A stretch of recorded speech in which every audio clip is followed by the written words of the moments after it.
Hello and welcome to Wanies Academy. Today I'm going to be taking us on English and our topic is noun. These are the aims and objectives of this lesson. Now, by the end of the lesson, you should be able to do the following. The first is to define a noun. The second is to identify and explain the types of noun. The third is to state the functions of noun in sentences. The fourth is to give examples of each type of nouns. The fifth is to use nouns correctly in simple sentences. Now, let's jump into the lesson. Definition of a noun. A noun is a word used to name a person, a place, an animal, a thing, or an abstract idea, which means that a noun refers to anything and everything. Nouns help us to identify and refer to objects or concepts in our environment. So when you're walking on the street, you see a building, you see a man, you see your brother, you see your friend, you see a car pass by, you see the hospital, you see a church, you see a mosque, you see a billboard. They are all nouns. Nouns are naming objects, naming words. Nouns are used to name objects and words, pardon me. Now, examples of nouns for persons, mother, teacher, doctor, Musa, James, Joseph, Josephine. Those are all persons. They are also known as nouns too. Place, market, schools, Abuja, Nigeria, Ikeja, mall, supermarket, hospital, church. They are places and they are also nouns too.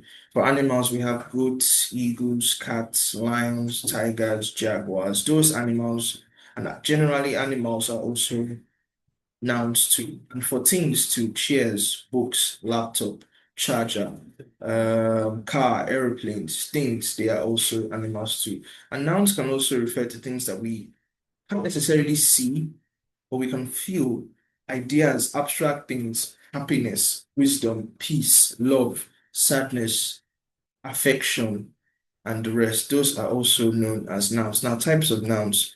The first type of nouns we have are common nouns. Now, common nouns, as the name implies, refers to general names for person, place, or things. They don't refer to things specifically. Example, boy, girl, city, car, country, furniture. General overview. They're not used to name anything specifically.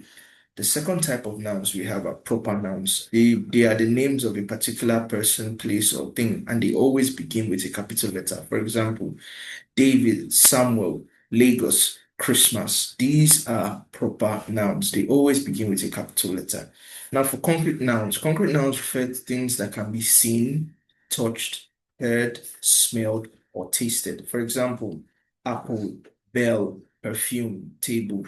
These are all things that can be seen and touched, smelled, and tasted. Now, abstract noun refers to things that you cannot see or touch, like a feeling or a quality of someone. For example, kindness, bravery, intelligence, courage, cowardice. These are all abstract nouns. Now, collective nouns. Collective nouns are nouns that group things together in sentence building, in sentence structure. Saying that you are trying to refer, sometimes you might try to refer to a lot of things, to a lot of people, but then you cannot refer to them singularly. This. You use collective nouns to group them together to show number, to show quality, to show how much or how many they are, to express quantity or so. So collective nouns, types of a collective noun so it involve a team of football players, a flock of birds, a bouquet of flowers, a herd of cattle. They are used to refer to things collectively together, hence the name collective nouns. Now, countable nouns. Countable nouns are nouns that can be counted. For example, chairs, books, eggs, pens, erasers, sharpeners. Those are all countable nouns, things that you can place together and say, okay, I have two of this, I have three of this, I have four of this. Now, uncountable nouns are nouns that cannot be counted individually, and they usually do not have plural form. Examples include water, sand, information, air. They are uncountable nouns and they usually do not have a plural form too. Now let's jump into the functions of nouns in sentences. Nouns have different functions. The very first of them, nouns function as the subject of the sentence. This refers to the noun that does the action or is being described. For example, the girl sings beautifully. The noun girl is the performer of the action, sings, and she sings beautifully. So the noun girl functions as the subject of the sentence because it is performing the action. Let's look at another example. Let's see the example of the boy dances. Boy dances. The noun boy functions as the subject of the sentence. It functions as the subject of the verb dances, and also the subject of the sentence, because it's the performer of the action dances. Yes. Now, another function of noun is to perform as the object of the verb. This refers to the noun that receives the action of the verb. The example we have here is she washed the clothes. Clothes refer to the receiver of the action of washing. So the clothes are the object of the verb. For another example would be the boy kicked the ball. The ball is the object. The ball is the noun, and this is the object of the verb kicked because the ball is receiving the action of being kicked. So, and we also have object of a preposition, which refers to when the noun comes after a preposition in a sentence. The example we have here, he sat beside the teacher.